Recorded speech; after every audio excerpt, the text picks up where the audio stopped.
Je commencerai par comment se fait-il que l'État, la classe politique et toutes les gens responsables, élus qui nous gouvernent, qui gouvernent l'île de la Réunion, s'en foutent complètement de cette diplomatie ou de cette situation catastrophique. Ça fait des années qu'on en parle, mais personne ne réagit.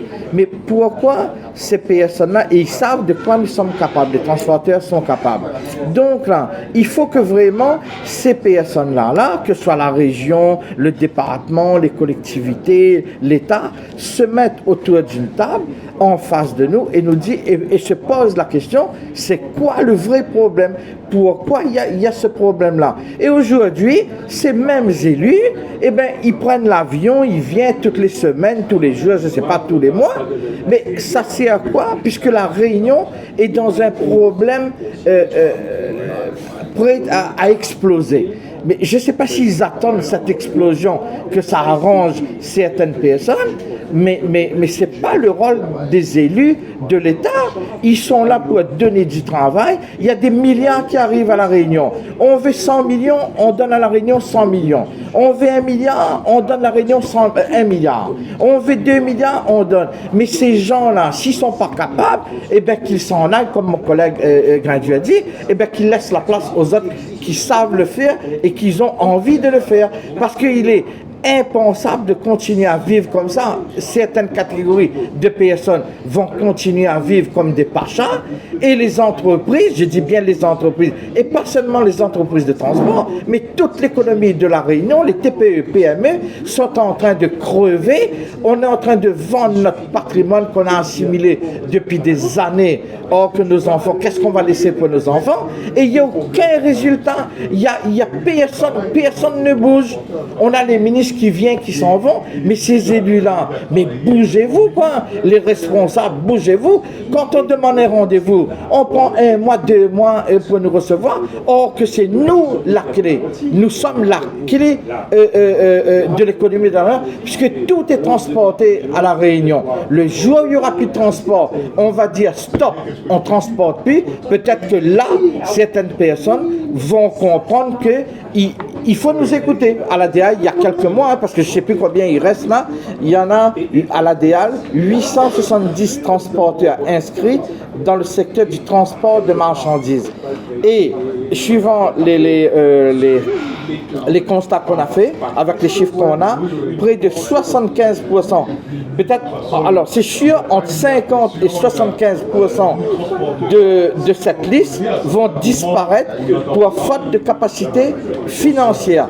Pourquoi? Je le répète, les transporteurs n'ont plus la capacité financière puisque les donneurs d'ordre et l'État ne font pas le contrôle envers les donneurs d'ordre et que les donneurs d'ordre obligent les transporteurs à travailler en dessous du coût de revient.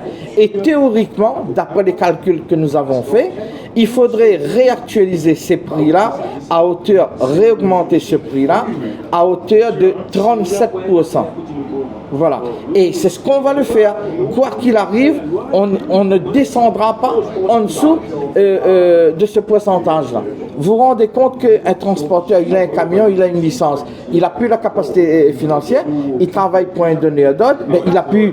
Lui, le donneur d'ordre, il s'en fout. Il y en a 870, même s'il reste que la moitié, il y aura encore 50% de ça. Et c'est pour cela que c'est dramatique, comme un de mes collègues a signalé, c'est que quand on paye un transporteur paye sa licence, ben, comment sa famille fait pour vivre?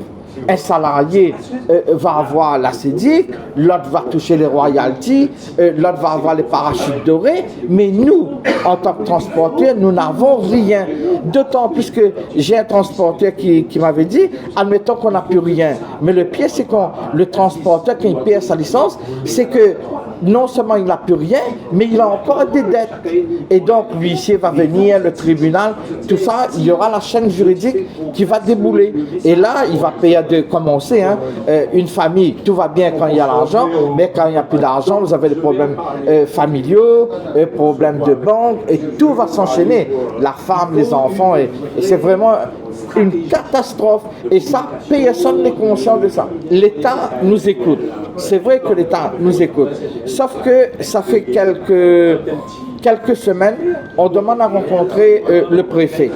Bon, visiblement, avec la visite des ministres, avec pas mal d'aléas, jusqu'à aujourd'hui, cette entrevue a été reportée, on pourrait comprendre. Mais n'empêche que j'ai dit à monsieur le préfet, il y a urgence.